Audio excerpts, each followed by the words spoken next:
Assalamualaikum warahmatullahi wabarakatuh. Tepangkeun nami abdi Amelia Zahra Putri ti kelas 9A. Serta acana hayu urang panjatkeun puji sareng syukur ka Gusti Allah Subhanahu wa taala tos maparingkeun rahmatna ka urang sadaya.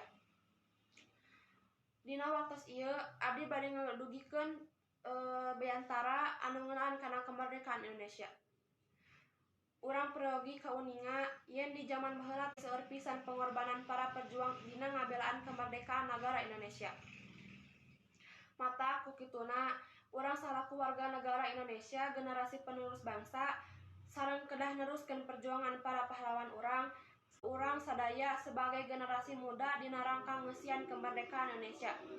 Contohna ngajauhkeun diri urang tina pengaruh narkoba, ngajauhkeun diri urang tina pergaulan bebas, tawuran anu ngabahayakeun nyawa, jeung sajabana anu mawa pengaruh buruk jang diri urang.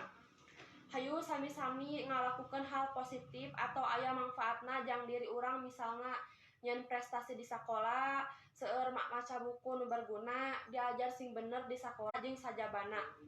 Rupina mung sakitu pidato ti sim kuring, hapunten saupami dina piantara ieu aya cariosan anu salah atawa kirang merenah dina hate aranjeun. Wassalamualaikum warahmatullahi wabarakatuh.